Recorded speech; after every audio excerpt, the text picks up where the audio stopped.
Je me tenais devant mon téléphone, le cœur battant, les mains moites et l'esprit en ébullition. C'était la première fois que je me filmais pour partager mon témoignage sur Instagram, et j'avais l'impression que le monde entier m'observait. La lumière du jour filtrait à travers la fenêtre de ma chambre, illuminant les posters de mes héros de la foi accrochés au mur. Un mélange d'excitation et de peur m'envahissait. « Lucas, tu peux le faire », murmurai-je pour me donner du courage. Je réglai la caméra, me concentrant sur mon reflet dans l'écran. « Respire », me dis-je en prenant une profonde inspiration. C'était un moment décisif, un pas vers l'inconnu. Je savais que mes mots pouvaient toucher des vies, mais ce poids me faisait trembler. Je fermai les yeux un instant, priant pour que mes paroles soient claires et sincères. « Bonjour à tous, je m'appelle Lucas », commençai-je, ma voix légèrement hésitante. Aujourd'hui, je voudrais partager quelque chose qui me tient à cœur. Je parlais de ma foi, de mes luttes, et de ce que cela signifiait pour moi. Chaque mot semblait sortir avec force, comme si une partie de moi-même s'extériorisait. J'ai longtemps cherché ma place dans ce monde, et c'est dans ma foi que j'ai trouvé réconfort et direction. À mesure que je parlais, je sentais mon anxiété se dissiper, remplacée par une conviction croissante. Je racontais comment j'avais traversé des moments difficiles, les doutes qui m'assaillaient, mais aussi les miracles que j'avais vécus. Je voulais que les gens sachent qu'ils n'étaient pas seuls, qu'il y avait de l'espoir même dans les ténèbres. Si vous vous sentez perdu, sachez que vous pouvez toujours revenir à la lumière, dis-je, ma voix empreinte d'émotion. Je terminai la vidéo en remerciant ceux qui prenaient le temps d'écouter. N'hésitez pas à partager vos pensées en commentaire. Je serais heureux de vous lire.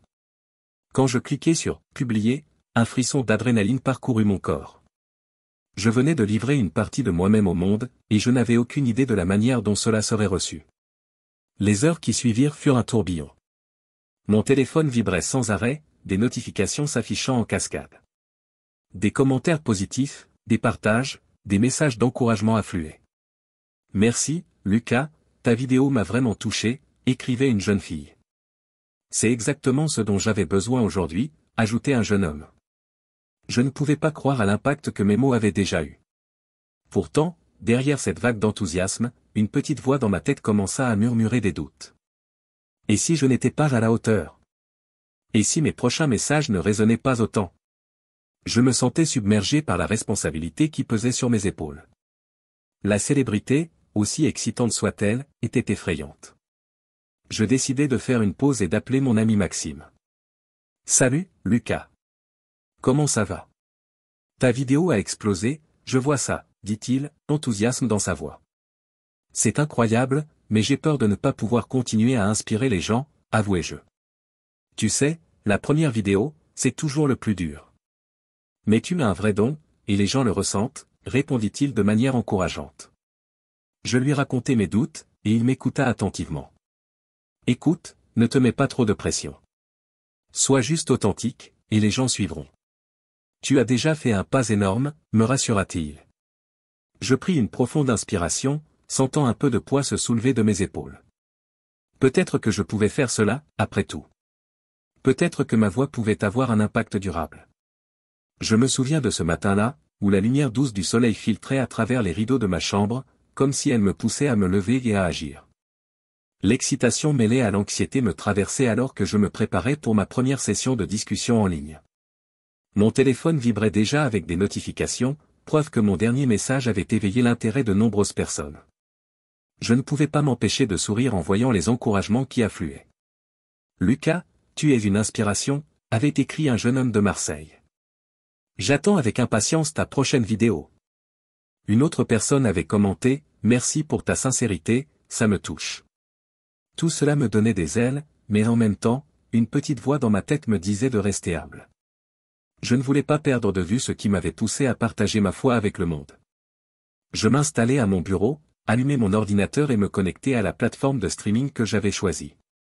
Mon cœur battait la chamade tandis que je vérifiais une dernière fois la caméra et le micro. Je me parlais à moi-même pour me donner du courage. Tu peux le faire, Lucas.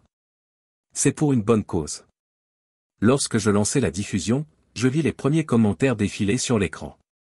Des visages familiers et d'autres inconnus, tous là pour écouter ce que j'avais à dire. Je pris une profonde inspiration et commençai. Bonjour à tous, merci d'être ici aujourd'hui. Je suis vraiment heureux de pouvoir discuter avec vous de sujets qui nous tiennent tous à cœur. Je lançai alors le thème principal, la foi face à la modernité. Je parlais de la difficulté de rester ferme dans ses convictions tout en naviguant dans un monde en constante évolution. Parfois, je me demande comment notre foi peut s'intégrer dans tout ce qui nous entoure. Existe-t-il un conflit entre la technologie et notre spiritualité? Je me tue un instant, laissant place aux réactions. Oui, c'est compliqué. Je me sens souvent perdu, écrivit une jeune femme. Les réseaux sociaux peuvent être si toxiques. Je hochai la tête, même si personne ne pouvait me voir. Je comprends parfaitement. Mais je crois que nous avons le pouvoir de transformer ces outils en quelque chose de positif. Cela dépend de la façon dont nous les utilisons. Les commentaires affluaient, chacun apportant une nouvelle perspective. Je me sentais comme un chef d'orchestre, harmonisant les voix de chacun. Mais au fur et à mesure que la discussion avançait, je remarquai également des commentaires plus critiques. Comment peux-tu prétendre savoir ce qui est juste, et tu n'as aucune idée de ce que c'est que de vraiment souffrir? Ces mots me touchèrent profondément. Je pris un moment pour réfléchir avant de répondre. Je ne prétends pas avoir toutes les réponses. Je suis ici pour apprendre et grandir avec vous. À ce moment-là, je réalisais à quel point ce que je faisais était important. Ce n'était pas seulement une question de partager des messages d'espoir, mais aussi d'écouter les luttes des autres. Je voulais être un pont, pas un mur. Cette session se termina sur une note positive, mais je ne pouvais pas ignorer le sentiment d'inquiétude qui grandissait en moi. Alors que je m'apprêtais à quitter l'ordinateur, une notification inattendue attira mon attention. Un message d'un média chrétien me demandait si je serais intéressé à parler lors d'une conférence. Mon cœur s'emballa. Cela pouvait être une opportunité incroyable, mais la pression de représenter ma foi devant un public plus large m'effrayait aussi. Je pris un moment pour réfléchir, puis je répondis, acceptant l'invitation. Mais dans les jours qui suivirent, le doute s'installa. À mesure que la date de l'événement approchait, je commençai à recevoir des messages anonymes. Des menaces voilées, des mots durs qui me disaient de rester à ma place et de ne pas me mêler de sujets qui ne me regardaient pas. Cela me blessa profondément. Qui pouvait vouloir me faire taire? Je me souvins d'un passage de la Bible sur la persévérance face à l'adversité. Je pris une profonde inspiration. Je ne laisserai pas la peur me contrôler. Je devais trouver le courage de parler, non seulement pour moi, mais pour tous ceux qui me soutenaient et qui avaient besoin d'entendre un message d'espoir. Je me tenais sur la scène, le cœur battant à tout rompre, les lumières des projecteurs me chauffant le visage. La conférence était un événement majeur, et je savais que chaque mot que j'allais prononcer résonnerait non seulement dans la salle, mais aussi au-delà, dans le monde numérique. Les visages attentifs du public étaient comme un miroir de mes propres attentes, et je voulais leur offrir le meilleur de moi-même. Bonjour à tous, ai-je commencé, ma voix légèrement tremblante. Aujourd'hui, je ne suis pas ici pour parler de théologie complexe, mais pour partager une histoire, ma propre histoire. Je pouvais sentir l'énergie dans la pièce, une sorte de connexion silencieuse qui me poussait à aller de l'avant. J'ai pris une profonde inspiration et j'ai continué, chaque jour, je reçois des messages de jeunes qui se sentent perdus, qui remettent en question leur foi et leur place dans ce monde moderne. Je veux leur dire que c'est normal de douter, mais que la foi peut être une lumière dans l'obscurité. Les applaudissements résonnaient dans la salle, et je me sentais presque flotter. Je racontais comment les réseaux sociaux m'avaient permis de toucher des vies que je n'aurais jamais pu atteindre autrement. Je ne suis pas parfait, loin de là, ai-je ajouté, mais je crois que chacun de nous peut être un instrument de changement, peu importe notre passé. À la fin de mon discours, j'ai reçu une ovation. C'était à la fois exaltant et terrifiant. Je savais que ce moment marquerait un tournant dans ma vie. En sortant de la scène, un groupe de jeunes s'est approché de moi, leurs yeux brillants d'admiration. « Vous avez vraiment touché nos cœurs, Lucas » a déclaré une jeune femme aux cheveux bouclés. « Je suis tellement reconnaissante pour ce que vous faites. » « Merci beaucoup, cela signifie beaucoup pour moi, ai-je répondu, un sourire éclatant sur le visage. Alors que je continuais à parler à d'autres membres du public, je l'ai remarqué. Elodie. Elle se tenait légèrement en retrait, une lueur d'encouragement dans ses yeux. Je lui ai fait signe de venir. « Salut, je suis Lucas » ai-je dit en lui tendant la main. Elle l'a serré, un sourire timide sur son visage. « J'ai adoré votre intervention. Vous avez une façon incroyable de toucher les gens. » Merci, Elodie. Ça fait du bien d'entendre ça, ai-je répondu, mon cœur battant un peu plus vite. Nous avons commencé à discuter de notre passion commune pour la foi et l'impact des réseaux sociaux. Chaque mot échangé semblait tisser un fil entre nous, et je ne pouvais m'empêcher de ressentir une connexion grandissante. Cependant, alors que la soirée avançait, une ombre est venue assombrir ma joie. Je me suis retrouvé à discuter avec un groupe de personnes quand j'ai entendu des murmures à propos de mon passé. Vous avez entendu parler de Lucas? Il avait des problèmes avant de devenir évangéliste, a dit un homme, sa voix basse mais suffisante pour que je l'entende. Mon cœur a chuté.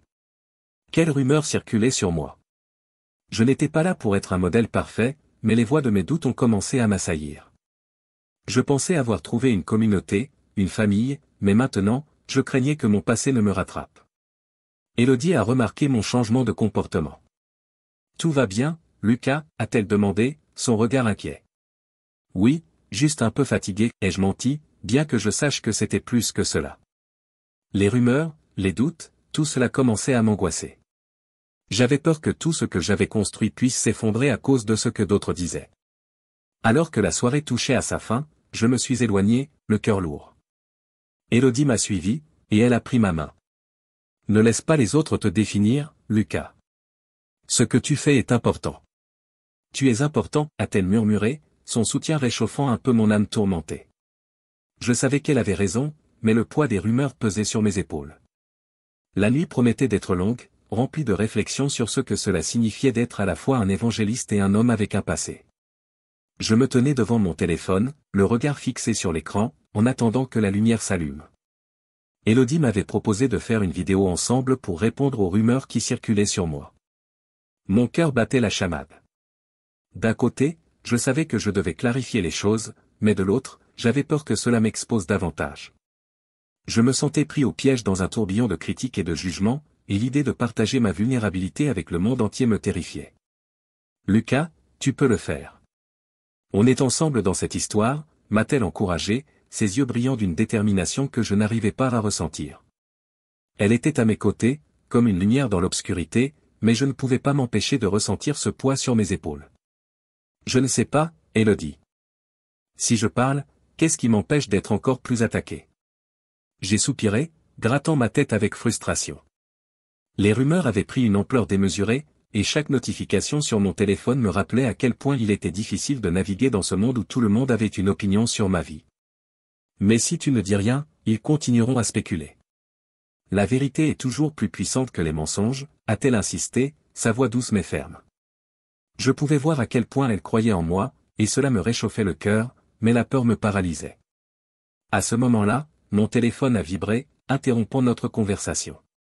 C'était un message d'une grande entreprise de médias, me proposant un partenariat lucratif.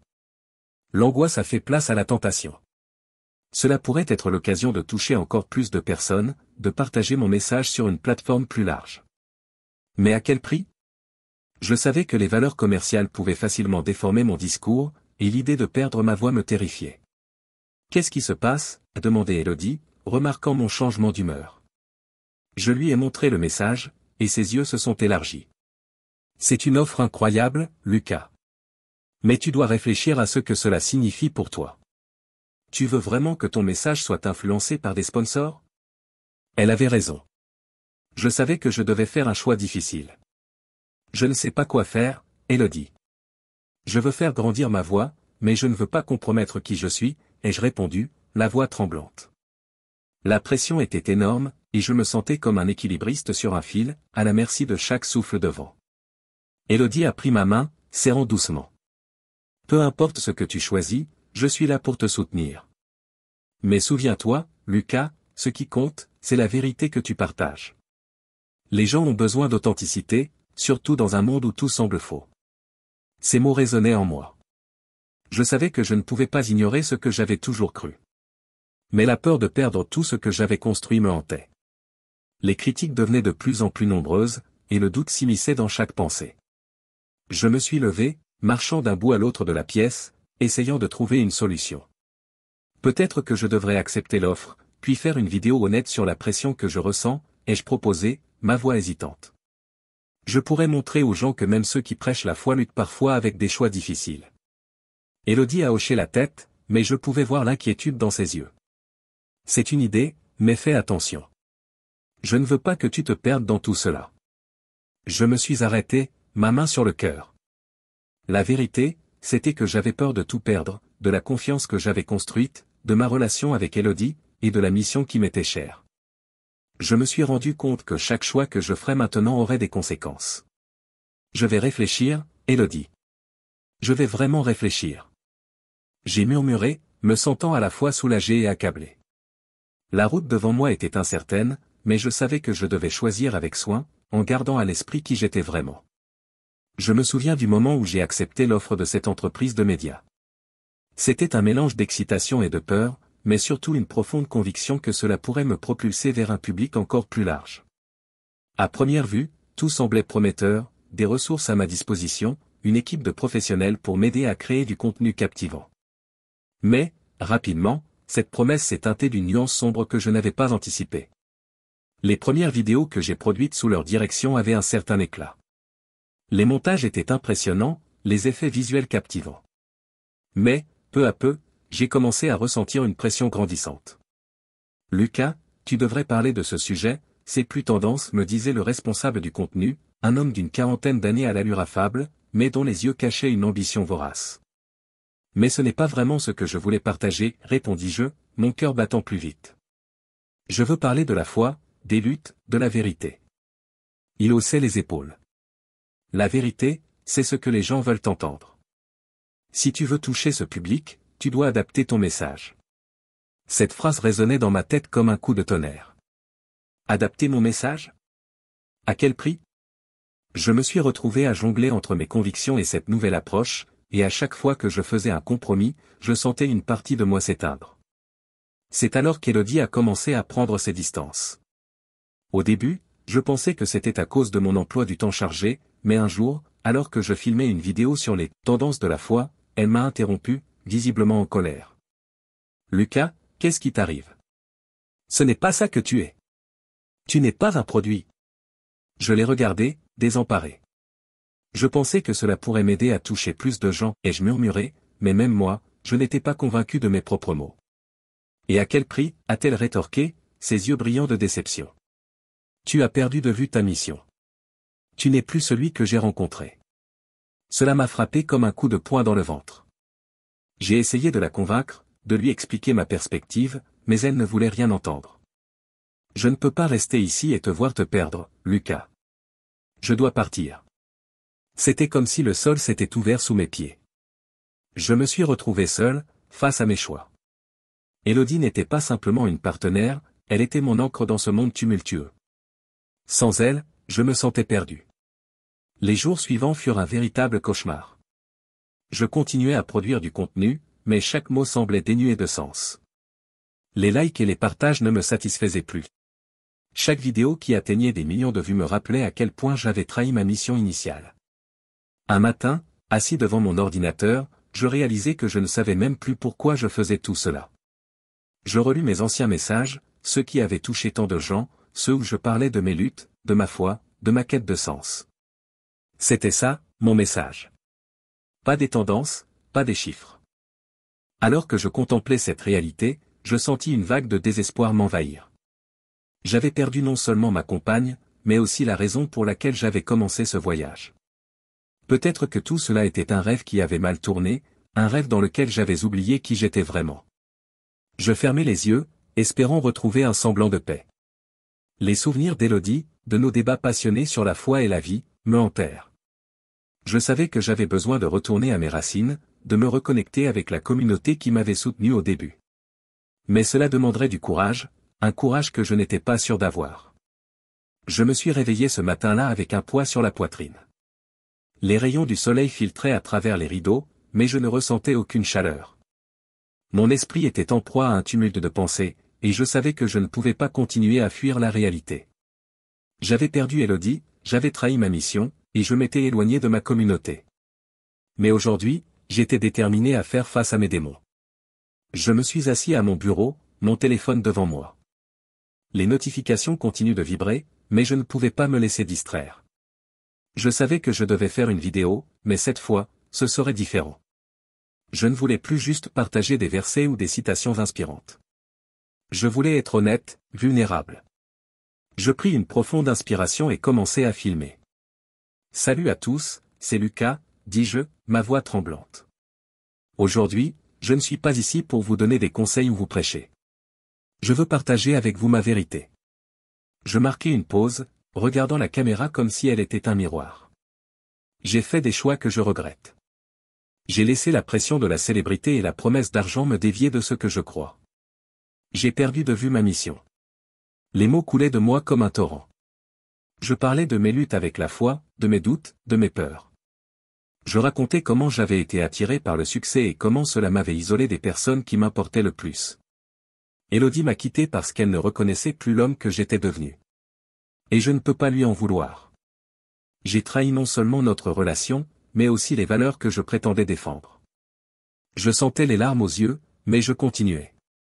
Je suis ici pour vous dire que je ne suis pas parfait. J'ai des cicatrices, des erreurs que je porte.